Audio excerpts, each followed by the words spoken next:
మత్తయి సువార్త మత్తయి సువార్త 28వ అధ్యాయము. పరిశుద్ధ గ్రంథం తెరవండి దయచేసి, అందరూ కూడా బైబిల్ తెరవండి. మంచిది, ఫోన్లో ముఖం చూసుకుంటాం కదా, బైబిల్ మనకు అద్దం వంటిదని వాక్యం సెలవిస్తూ ఉంది. కాబట్టి దయచేసి పరిశుద్ధ గ్రంథంలో నుంచి 28వ అధ్యాయం 28వ అధ్యాయము 18వ వచనం ఎవరైనా చదవండి ఒకసారి.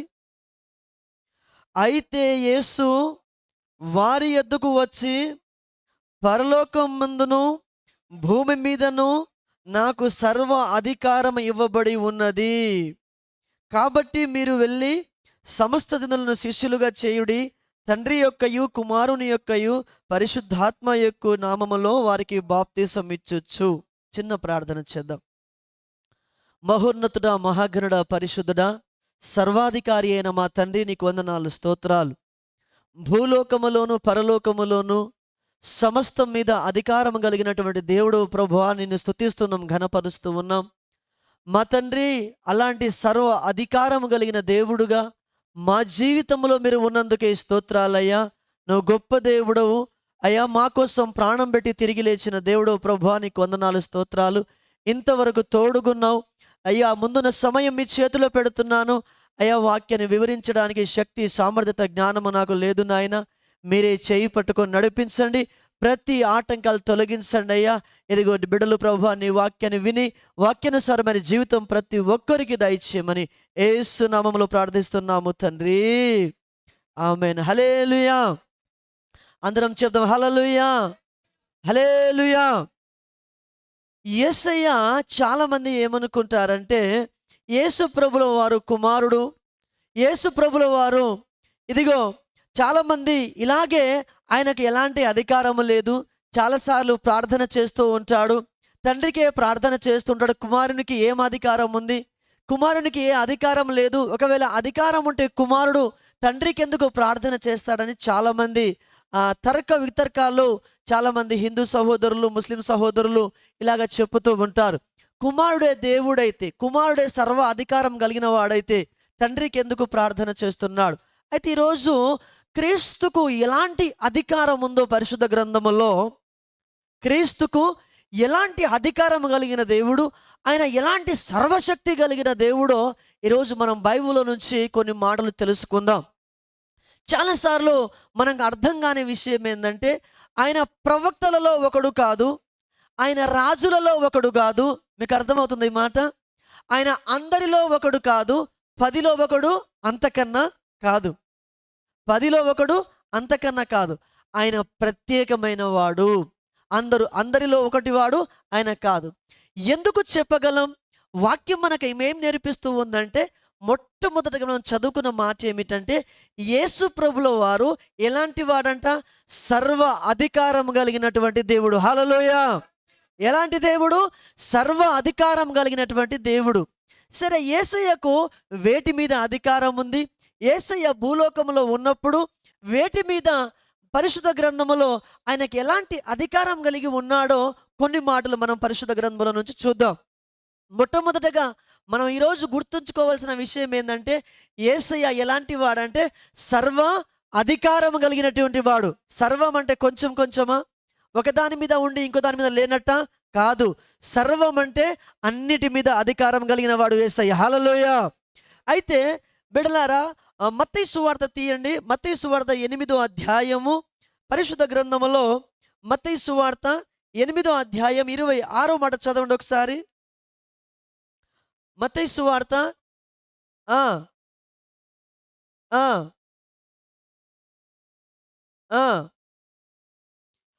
అందుకు ఆయన, అల్ప విశ్వాసులారా ఎందుకు భయపడుచున్నారని వారితో చెప్పి, లేచి గాలిని సముద్రమును గద్దింపగా మిక్కిలి నిమ్మలమాయను. చప్పట్లు కొట్టి ప్రభువుని మహిమపడదాం ఒకసారి గట్టిగా. యేసయ్య అన్న, యేసయ్య ఎలాంటి వాడు తెలుసా? సముద్రము చెప్తే లోబడుతూ ఉంటుంది. మీరు చెప్తే లోబడతారా? నేను చెప్తే లోబడతాదా? బిడలారా, ఎవరైనా ఇంతకుముందు అలాంటి కార్యాలు చేశారా అని అంటే, యేసు ప్రభుల వారు ఆయన గద్దిస్తూ ఉంటున్నాడు. గాలి వానను ఆయన అణచివేస్తూ ఉంటున్నాడు. సముద్రం ఆయనకు లోబడుతూ ఉంది. సముద్రం ఆయనకు ఏం చేస్తూ ఉంది? లోబడుతూ ఉంది. ఆయన సర్వ అధికారము కలిగిన వాడు. మొట్టమొదటగా ఇదిగో ప్రకృతి మీద అధికారం కలిగిన వాడు. వేటి మీద? ప్రకృతి మీద. ప్రకృతిలో యేసయ్యకు సర్వ అధికారం ఉంది. అందులో సముద్రం ఒకటి. ప్రకృతిలో ఏమిటి? సముద్రం ఒకటి. సముద్రమును యేసయ్య ఏం చేస్తున్నాడు? గద్దిస్తూ ఉంటున్నాడు, నిమ్మలపరుస్తూ ఉంటున్నాడు.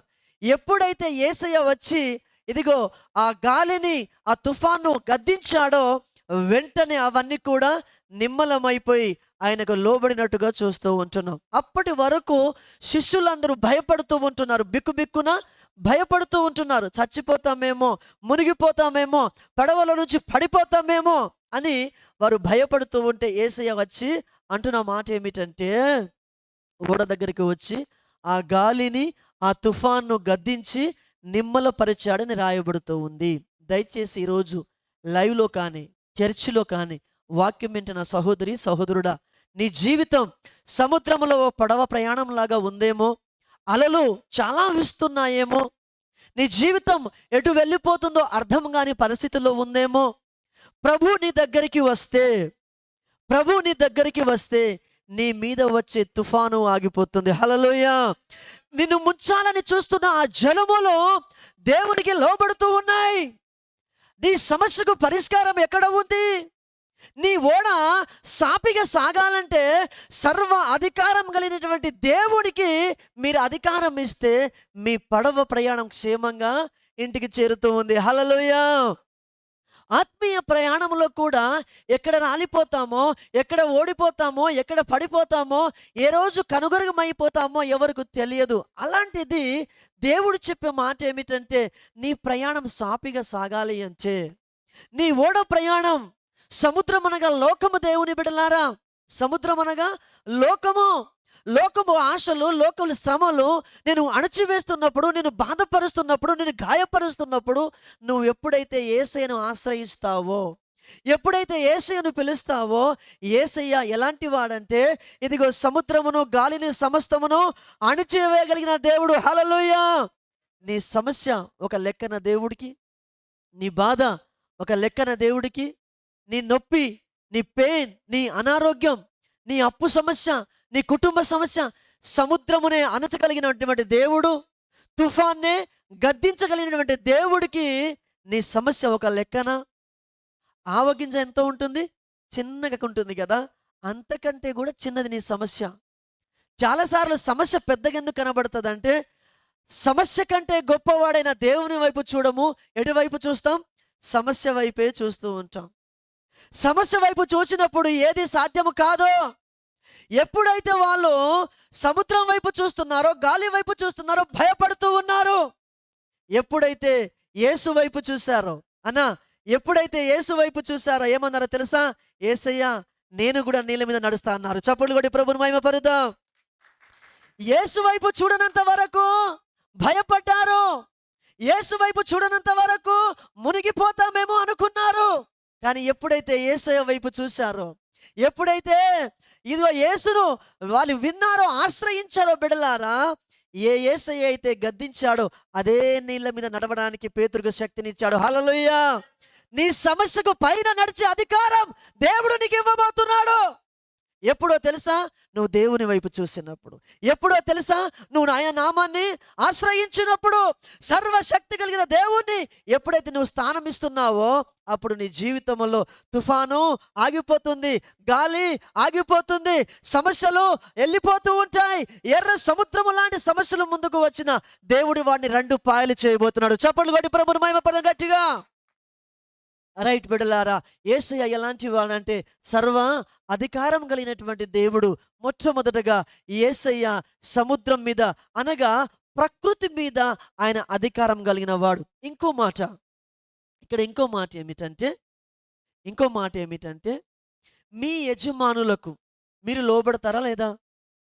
నా యజమానుడికి నేను లోబడతా. ఎవరైనా వాళ్ళ ఇంటికి పనిచేసేటప్పుడు, కంపెనీలో పనిచేసేటప్పుడు వాళ్ళకి ఖచ్చితంగా మీరు లోబడతారు. లోబడిన వాళ్ళు ఉన్నారు ఎవరైనా? లోబడని వాళ్ళు లోబడని వాళ్ళంటూ ఎవరు ఉండరు. వాడు ఉంటే ఇక వాడు కొంచెం తేడాని అనుకోవాలి మనం. తేడానే అనుకోవాలి. ఎందుకంటే అధికారులకు లోబడాలని వాక్యం చెప్పుతుంది. అధికారులకు లోబడాలని వాక్యం చెప్తుంది. లేదండి నేను మా సార్‌ను బెదిరిస్తా, నేను మా మేడంని బెదిరిస్తా అంటే నువ్వు వాక్యానుసారమైన జీవితం లేదని అర్థము దేవుని బిడ్డలారా. కానీ దేవుని వాక్యం సెలవిస్తూ ఉంది లోబడాలి. ఇప్పుడు ఇక్కడ మాట ఏమిటంటే లోబడుతుంది అంటే అర్థం ఏందంటే మనకంటే ఆయన పైన ఉన్నవాడని అర్థం. ఒకరికి మనం లోబడుతున్నాం, అధికారానికి లోబడుతున్నాం అంటే అర్థం ఏంటిది? వాళ్ళకు మనకు వారు పైన ఉన్నవని అర్థం. ఇక్కడ ఈ మాట ఎందుకు చెప్తున్నానంటే ఇప్పుడు చర్చిలో ఎగ్జాంపుల్ బిడ్డలారా, మీ అందరికీ ఆత్మీయ తండ్రిగా నేనున్నాను. చాలామంది బిడ్డలు లోబడే వాళ్ళు ఉన్నారు, కొంతమంది కూడా లోబడే వాళ్ళు ఉన్నారు, అందరూ లోబడే వాళ్ళు ఉన్నారు. హల్లెలూయా. అయితే ఎవరికైనా ఏదైనా చెప్పాను అనుకోండి, ఎవరికైనా ఏదైనా చెప్పాను, వారు నాకు లోబడుతున్నారంటే వారికంటే దేవుడు నాకు ఒక ఆధిక్యత ఇచ్చాడని అర్థం. వారు అధికారానికి లోబడుతున్నారు. ఇక్కడ ఎందుకు చెప్తున్నానంటే ప్రకృతి, సముద్రం, గాలి యేసయ్యకు లోబడుతుందంటే అర్థం ఏంటిది? వాటన్నిటికీ పైన ఉన్నవాడైనా, ఆకాశమును భూమిని సమస్తమును దానిలో ఉన్న జీర జంతువులందరినీ కలగజేసిన వాడు ఆయనే కాబట్టి ఆయనకు లోబడుతున్నాయి. హల్లెలూయా. ఆయనకు లోబడుతున్నాయి. కాబట్టి బిడ్డలారా, యేసయ్య మామూలు వ్యక్తి కాదు. యేసయ్య మనుషుడు కాదు. 100% మనిషి, 100% ఆయన దేవుడు. హల్లెలూయా. ఇక్కడ చాలాసార్లు రాత్రి మాకు కూడా కొన్ని విషయాలు డిస్కషన్ జరిగినాయి. ఏమని అంటే ఒకవేళ యేసు ప్రభే సర్వాధికారం కలిగిన వాడైతే, అక్క యేసయ్య సర్వాధికారం కలిగిన వాడైతే తండ్రికి ఎందుకు ప్రార్థన చేస్తున్నాడు? మరి ఇక్కడ ఎందుకు ప్రార్థన చేయలే యేసయ్య? గాలి నిమ్మలమైపో, సముద్రమా నిమ్మలమైపోమని ఎందుకు చెప్పగలిగాడు? ఇక్కడ ప్రార్థన చేసినట్టు లేదుగా. ప్రార్థన ఎక్కడ అవసరమో అక్కడ చేశాడు. ఏది నేర్పించడానికి చేయాలో ఆయన చూపించాడు మాదిరి. ఇక్కడ ఆయన చూపించింది తెలుసా? అధికారమును చూపిస్తున్నాడు. హల్లెలూయా. ఏం చూపిస్తున్నాడు? అధికారం చూపిస్తున్నాడు. యేసయ్యకు అధికారం లేకపోతే ఇక్కడ కూడా ఏం అడిగేవాడు? ప్రార్థనే అడిగేవాడు. ప్రార్థనే అడిగేవాడు. ఇక్కడ ఇంకో మాట బిడ్డలారా గమనించండి, యేసయ్య సర్వాధికారం కలిగిన వాడు, ప్రకృతి అంతటి మీద అధికారం కలిగిన వాడు. ప్రకృతి అంతటి మీద అధికారం కలిగిన వాడు. మీకు విషయం గుర్తు చేస్తా. ఇంకో మాట, సముద్రము నిమ్మలం అయిపోయింది. సముద్రమే చీలిపోయిందిగా. సముద్రమే చీలిపోయింది. ఆకాశము అగ్ని వర్షం కురిపించింది. నీళ్ళన్నీ కూడా ఏమైపోయినాయి? రక్తముగా మారిపోయినాయి. ప్రకృతి అంతా కూడా దేవునికి లోబడుతూ ఉంది. ప్రకృతి అంతా దేవునికి లోబడుతూ ఉంది. 3.5 సంవత్సరాల వర్షం పడద్దు అంటే వర్షం పడిందా? బయటికి పోవద్దు అంటే మనం వెళ్తాం. బయటికి వెళ్ళొద్దంటే మనం వెళ్తూ ఉంటాం. కానీ దేవునికి ప్రకృతి లోబడింది. ప్రకృతి లోబడింది. ఇంకో అద్భుతమైన విషయం ఏంటంటే కాకులు లోబడ్డాయి. ఏం లోబడ్డాయి? కాకులు. ఏలియాకు కాకులు ఆహారం తీసుకొని వచ్చినాయి. అంత ధూపం అవుతుందా అక్క? వాక్యం నేను చెప్తే ధూపం మీకు అవుతుందా? హల్లెలూయా. కాకులకు దేవుని బిడ్డలారా ఆహారం ఇస్తే కాకులు దేవునికి లోబడ్డాయి. అంతేకాదు తన సేవకులను పోషించినాయి. అంటే ప్రకృతి అంతా కూడా ఎవరికి లోబడుతుంది? దేవునికి లోబడుతూ ఉంది. ఆయన అంతటికి పైన అధికారం కలిగిన వాడు. సో దయచేసి ఈరోజు యేసు ప్రభును మనం ఎలా చూడాలి అంటే అన్నిటిపైన అధికారం కలిగిన వాడు చూడాలి. హల్లెలూయా. తర్వాత మరో మాట మీకు జ్ఞాపకం చేస్తాను. మార్కు సువార్త 1వ అధ్యాయం తీయండి ఒకసారి. మార్కు సువార్త 1వ అధ్యాయం 1వ అధ్యాయము 34వ మాట ఇలాగ రాయబడుతూ ఉంది. ఆయన నానా విధముల రోగముల చేత పీడింపబడిన అనేకులను స్వస్థపరిచి అనేకమైన దయ్యములను వెళ్ళగొట్టెను. అవి తన్ను ఎరిగి ఉన్నందున ఆయన దయ్యములను మాటలాడనీయలేదు. చప్పట్లు కొడదాం గట్టిగా ఒకసారి. చెప్పట్లేనా? అవి చెప్పట్లేనా? గట్టి కొడదాం. ఎవరికి కొడుతున్నాం చప్పట్లు? దేవునికి కూడా ఇంత గట్టి బెల్ల కొడతాం. మరి దేవునికి చప్పట్లు ఎలా కొట్టాలంటే ఆర్భాటంతో కొట్టాలి. ఎలా కొట్టాలి? గొప్ప ఆర్భాటంతో కొట్టాలి. మన చప్పట్ల మీద ఆయన ఆశీనుడిగా ఉండాలి, సంతోషపడాలి. ఎంత సంతోషిస్తుంది ఆ బిడ్డ అని చెప్పేసి అనాలి. అయితే మొదటగా మనం చూసిన మాట ఏమిటంటే ఆయన ప్రకృతి అంతటి మీద ఆయన అధికారం కలిగిన వాడు. రెండవ మాట ఏమిటంటే రెండవ మాట ఏమిటంటే ఆయన దయ్యముల మీద అధికారం కలిగిన వాడు. వేటి మీద? దయ్యముల మీద అధికారం కలిగిన వాడు. రోగం మీద అధికారం కలిగిన వాడు. రోగాలు యేసు నామములో చెప్తే వెళ్ళిపోతూ ఉంటున్నాయి. నేను స్టార్టింగ్లో దేవుని నమ్ముకోవడానికి నాకు డౌట్ వచ్చింది. ఏం డౌట్ వచ్చిందంటే, దాదాపుగా 33 కోట్ల మంది దేవతలు మా హిందీ దేవతలు అంటారు అన్న. మీకు అర్థమవుతుంది అన్నమాట. వింటున్నారా అక్క? మీకు కూడా రావాలి ఈ డౌట్. ఎన్ని దేవతలు ఉన్నాయి? 33 కోట్ల మంది దేవతలు దేవులు వాళ్ళ వల్ల ఉన్నారు. వీళ్ళు అక్క, వీళ్ళు యేసు నామములో దయ్యమా పో అనగానే దయ్యం వెళ్ళిపోతుంది. మా వాళ్ళు ఇంతమంది ఉన్నారు, ఎవరి నామం చేత దయ్యం పోతలేదు, ఇంకా వస్తుంది ఏందని నాకు డౌట్. అర్థమవుతుంది ఈ మాట మీకు? యేసు నామములో దయ్యం పోమంటే పోతుంది. ఇంతమంది దేవతలు ఉన్నారు, మేకలు కొత్తున్నాం, గొర్రెలు కొత్తున్నాం, ఎద్దులను కొత్తున్నాం, ఏమంటే వాటికి వస్తున్నాం. ఇంత సంవత్సరం పూజలు చేస్తున్నాం, వాళ్ళ దేవుడికి ఒక మేక పిల్ల లేదు, ఒక గొర్రె పిల్ల లేదు, ఏమీ కొయ్యరు. ఖాళీ ప్రార్థన చేస్తే దయ్యాలు గడగడ వనికి వెళ్ళిపోతున్నాయి. ఇది ఎక్కడి విచిత్రము అని డౌట్ వచ్చింది నాకు.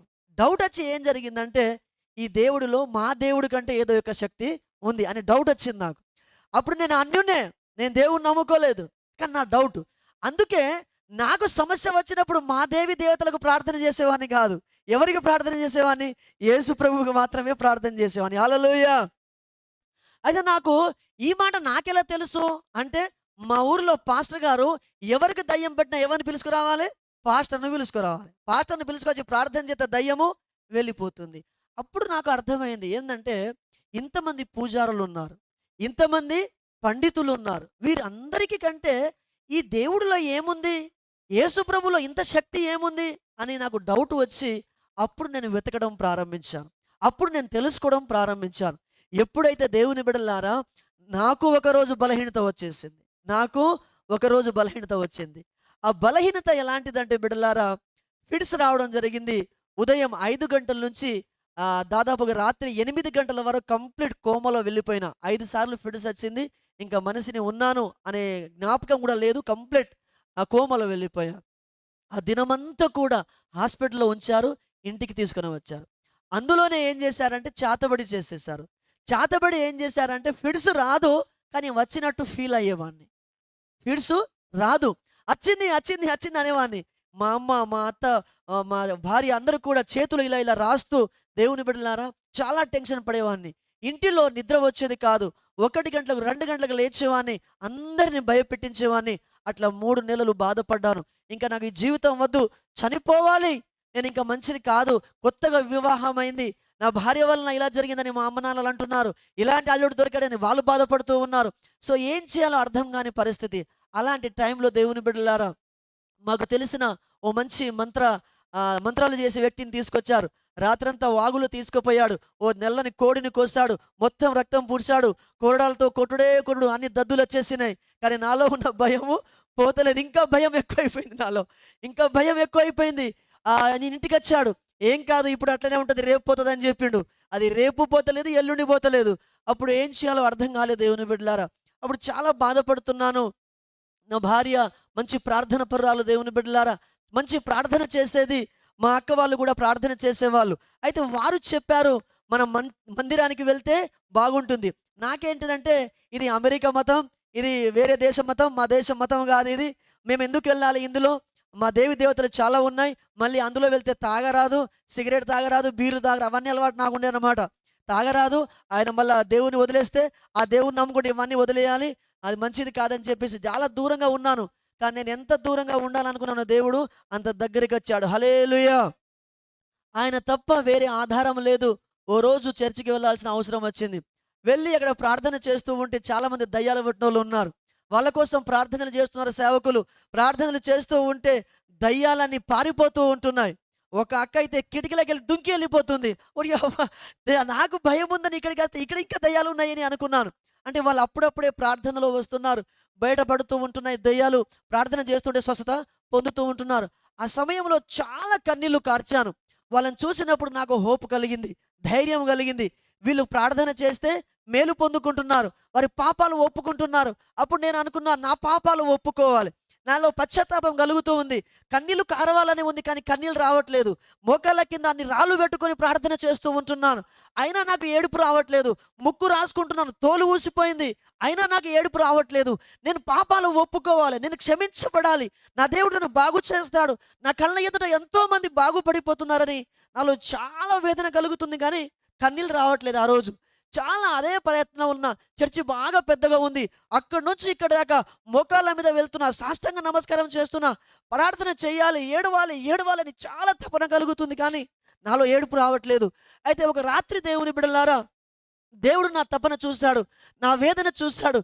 చూసి ప్రభు అన్నాడు, ఇదిగో నువ్వు కొవ్విన దూడలు గంతులు వేయినట్లుగా గంతులు వేస్తావు, నేను స్వస్థపరచదని చెప్పేసి ఓ మంచి వాక్యంతో దేవుడు నన్ను మాట్లాడాడు. దేవుడు నా మనకి స్తోత్రం. ఆ రోజు నన్ను స్వస్థపరిచిన దేవుడు ఈరోజు ఆ నోటి నుంచి ఈ నాటి వరకు ఎలాంటి బలహీనత లేదు, ఎలాంటి అనారోగ్యం లేదు. 3.5 సంవత్సరాల ట్యాబ్లెట్లు వాడాలి, ఏ ట్యాబ్లెట్ వాడలేదు. దేవుని బిడ్డలారా, ఆయనే పరమ వైద్యుడై నా రోగమంతటి మీద, దయ్యలంతటి మీద అధికారం కలిగిన వాడై నన్ను బాగు చేసిన దేవునికి ఒకసారి చప్పట్లు కొట్టి ప్రభువును మహిమపరుద్దాం. ఎస్, నేను దేవుని బిడ్డలారా, బాల్యములోనే చిన్న వయసులోనే 10 సంవత్సరాల వయసు నా దేవుని బిడ్డలారా, అప్పుడు చికెన్ బాక్స్ వచ్చేసింది.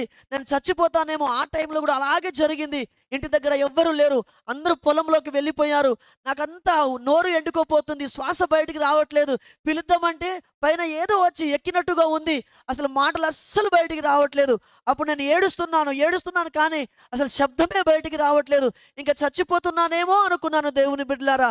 ఆ సమయంలో మధ్యాహ్నం 4 గంటల సమయంలో, 3 నుంచి 4 గంటల సమయంలో మా తాత రూపములో దేవుడే నా దగ్గరికి వచ్చాడు. నాలో ఉన్న దురాత్మను బయటికి పంపిస్తూ ఉంటే నేను భయపడి ముందుకు వెళ్తూ ఉన్నాను. నేను ముందుకు వెళ్ళిన కొలది మా తాత పెరుగుతూ ఉన్నాడు. మా ఇంటి పక్కన పెరుగుతూ ఉంటే ఆ శరీరాన్ని ఇలాగే చూస్తున్నాను నేను ఇంకా దాని కల కాదు, దర్శనము కాదు, ఇంకేమి కాదు. ఆ నేత్రములతో ఇలా చూస్తూ ఉంటున్నాను. 1/2 కిలోమీటర్ దూరం, ఎంత 1/2 కిలోమీటర్ దూరం బిడ్డలారా, వాగులోకి వెళ్ళి చూస్తున్నాను. ఇలాగ సందులో నుంచి చూస్తూ ఉంటున్నాను. జాకోని మా ఇంటి దగ్గర మా తాత అక్కడ కనబడుతున్నాడు. దేవుని నామానికి స్తోత్రం. ఆయన తాత కాదు, నజరేయుడైన యేసు. ఎస్, ఆయన నన్ను అప్పుడు పట్టుకున్నాడు, స్వస్థపరిచిన వాడు, నన్ను బాగు చేసిన వాడు ఈరోజు నిలబెట్టాడు. దేవుని నామానికి మహిమ కలుగునుగాక. దయచేసి మనం ఎలాంటి దేవుణ్ణి కలుగున్నామంటే, దయ్యముల మీద అధికారం కలిగిన వాడిని. దేవుని బిడ్డలారా, రోగుల మీద స్వస్థత పొందదగినటువంటి దేవుని బిడ్డలారా, మనం ఈరోజు అలాంటి గొప్ప దేవుని మనం కలిగి ఉన్నాం. కాబట్టి యేసయ్య మామూలు దేవుడు కాదు. ఎందుకు ఇన్ని దేవుళ్ళు ఉన్నా ఎవరు బాగా ఎందుకు చేయలేదు? మరి నా రోగము, నా బాధ, నా వేదన యేసయ్య దగ్గర రాగానే ఎందుకు వెళ్ళిపోయింది? ఎందుకంటే ఆయన మాత్రమే స్వస్థపరిచే దేవుడు, ఆయన మాత్రమే గాయములు పొందాడు. నేను పొందిన గాయముల చేత మీకు ఏందంట? స్వస్థత, విడుదల. ఎస్, ఈరోజు అలాంటి మంచి దేవుని మనం కలిగి ఉన్నాం. సర్వ అధికారం కలిగినటువంటి దేవుని మనం కలిగి ఉన్నాం. కాబట్టి బిడ్డలారా, ఆయన మొట్టమొదటగా ప్రకృతి మీద అధికారం కలిగిన వాడు. రెండోది దయ్యముల మీద, రోగుల మీద అధికారం కలిగినటువంటి దేవుడు. హల్లెలూయా. మరో మాట మీకు జ్ఞాపకం చేస్తాను, చూడండి. మార్కు సువార్త 8వ అధ్యాయం 3వ వచనం. మార్కులో 8:3 చూడండి ఒకసారి, త్వరగా చదవండి.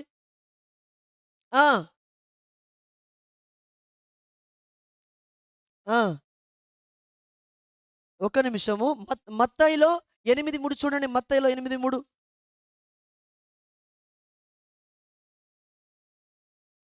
ఆ ఆ ఆ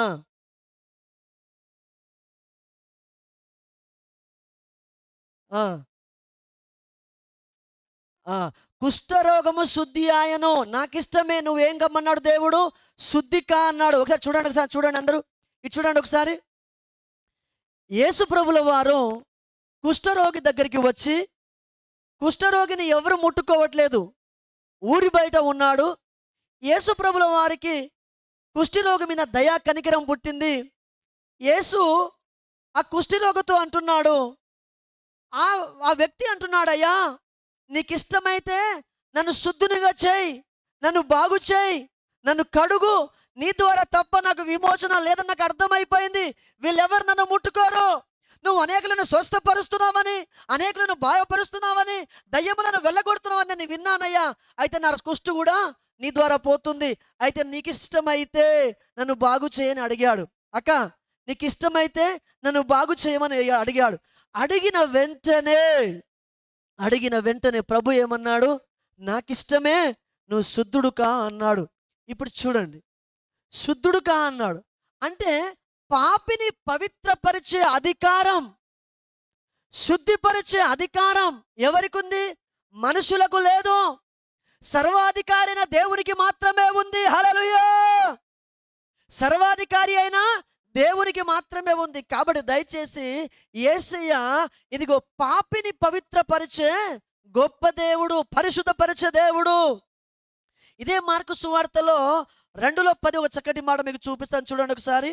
మార్కు సువార్త 2:10. అయితే పాపములు క్షమించుటకు భూమి మీద మనిషి కుమారునికి అధికారం కలదని మీకు తెలుసుకుందామని వారికి చెప్పాను. మనిషి కుమారునికి ఏం అధికారం ఉందంట? హల్లెలూయా, హల్లెలూయా. ధన్యులమయ్యా మేము ఈ ధరలో, యేసును మేము కలిగినందున. ధన్యులమయ్యా మేము ఈ ధరలో, యేసును మేము కలిగినందున. మేము ఈ ధరలో పాపాలు క్షమించబడినందున, శాపము నుండి విడుదల పొందినందున, పాపాలు క్షమించబడినందున, శాపము నుండి విడుదల పొందినందుక, ఎవ్వరూ పొందనిది పొందినందున, ఎవ్వరూ పొందనిది పొందినందున, ధన్యులము అందుకే ధన్యులము.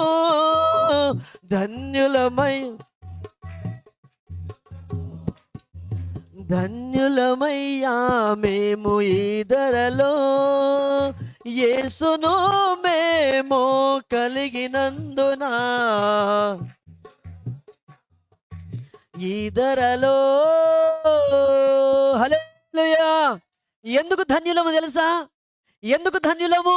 ఇల్లు కట్టుకున్నందుకు ధన్యులము కాదు, అప్పులు తీరినందుకు ధన్యులము కాదు, బాగా మంచి మంచి డ్రెస్సులు కొనుక్కున్నందుకు కాదు, బంగారం కొనుక్కున్నందుకు కాదు, పాపాలు క్షమించబడినందుకు ధన్యులం. ఎందుకు ధన్యులం? పాపాలు క్షమించబడినందుకు ధన్యులం.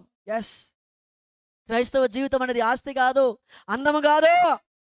క్రైస్తవ జీవితం అనేది పాపం నుండి విడుదల, పాపం నుంచి విడుదల. పాపాలు క్షమించబడినందున. ఎందుకు ధన్యులు? పాపాలు క్షమించబడినందుకు. ఎవరికైనా అలాంటి అధికారం ఉందా అడుగుతున్నారు చాలా మంది. ఏంటి యేసు పాపాలు క్షమిస్తా అంటున్నాడు, ఇతనికి ఈ అధికారం ఎవరిచ్చారు? ఎవరు ఇవ్వలేదు, ఆయనే కలిగి ఉన్నవాడు. హల్లెలూయా. ఆయనకెవరు ఇవ్వలేదు, ఆయనే క్షమించగలిగినటువంటి దేవుడు. ఆయనకు అలాంటి అధికారం ఉంది, ఆయనకు అలాంటి అధికారం ఉంది. ఎవరికి? యేసయ్యకు. హల్లెలూయా. పాపాలు క్షమించే అధికారం భూలోకములో ఎవరికి లేదు. యేసయ్యను ఎందుకు నమ్ముకోవాలంటే నీ పాపాలు క్షమించే దేవుడు కాబట్టి నమ్ముకోవాలి. హల్లెలూయా. తర్వాత ఓ మాట చదివి ముందుకెళ్దాము. 1 పేతురు రాసిన పత్రిక 3:22. 1 పేతురు రాసిన పత్రిక. బైబిల్ ఉన్న వాళ్ళు తెరవండి కొంచెం మంచిగా.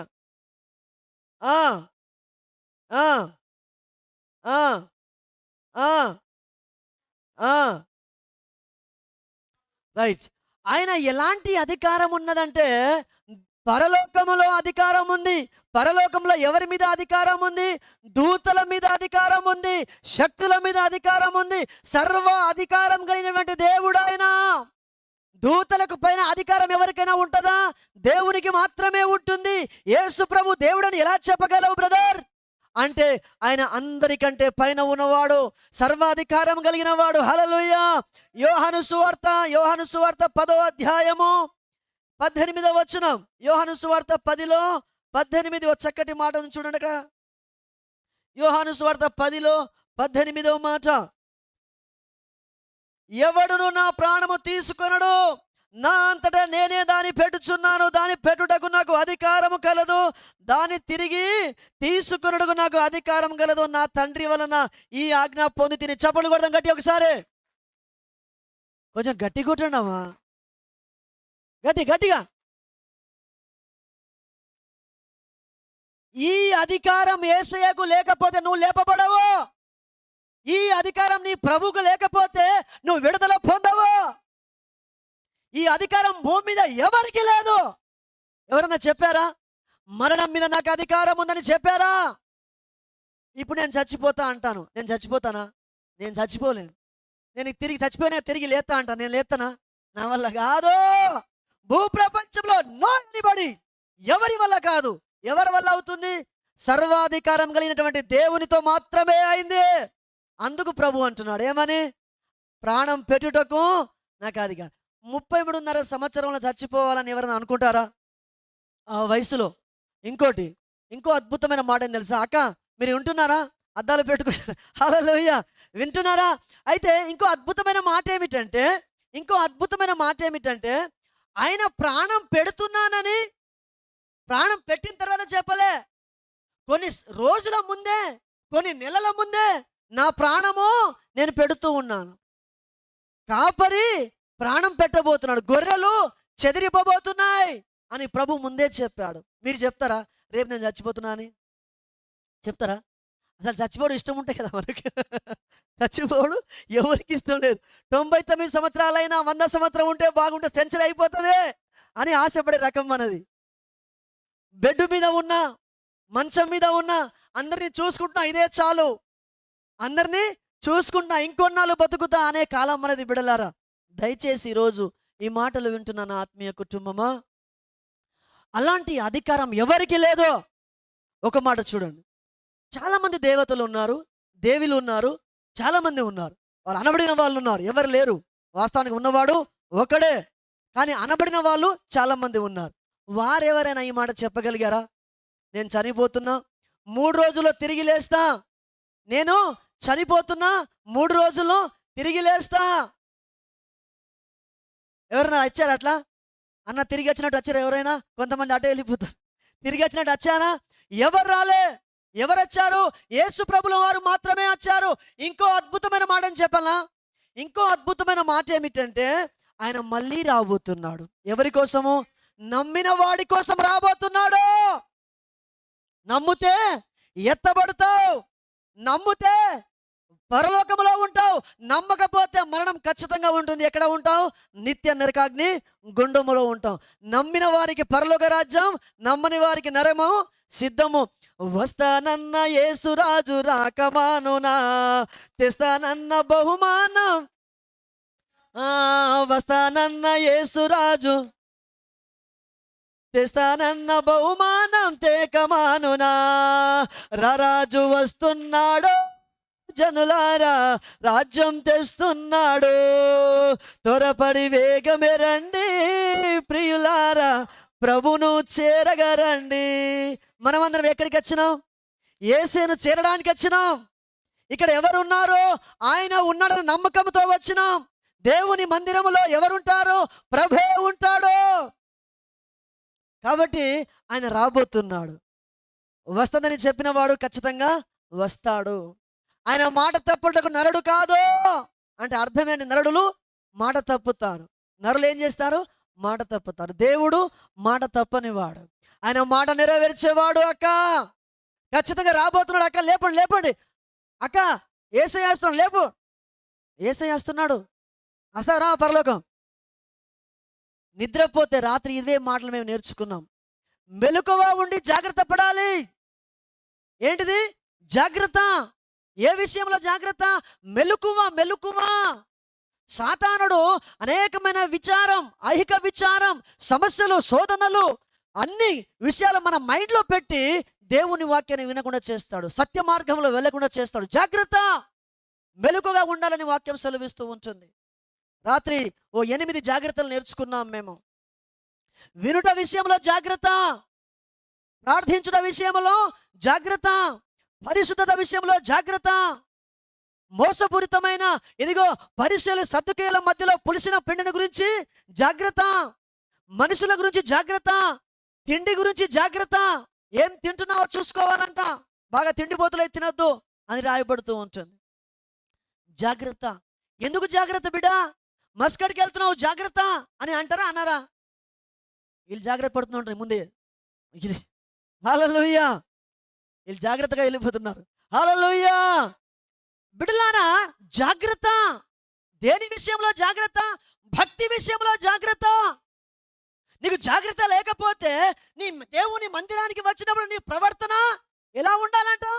జాగ్రత్త, జాగ్రత్త, జాగ్రత్త. చాలా జాగ్రత్తలు ఉన్నాయి, పాటిస్తున్నామా ఈరోజు? మీ బిడ్డలకు చెప్తారు, అమ్మా కాలేజీకి వెళ్తున్నావు జాగ్రత్త.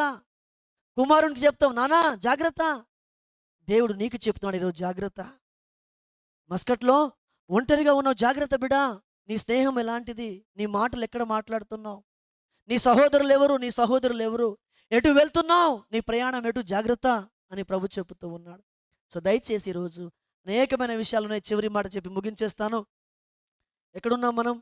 యోహాను 5:23 చదవండి ఒకసారి. యోహాను 5:23.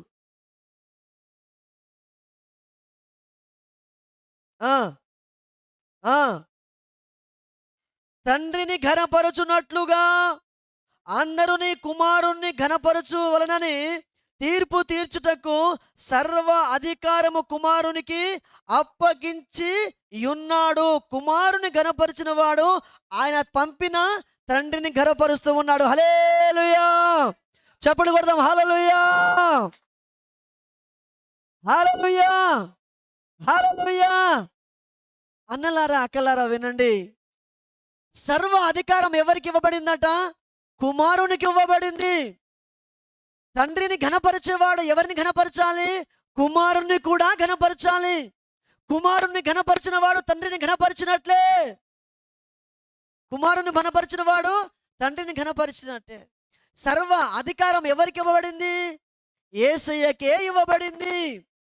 ఆది కాండం నుంచి ప్రకటన గ్రంథం వరకు, నేటి వరకు మనతో మాట్లాడుతూ మనను బలపరుచు నడిపిస్తున్న ఏకైక సర్వశక్తి కలిగిన దేవుడు నిజమైన యేసు.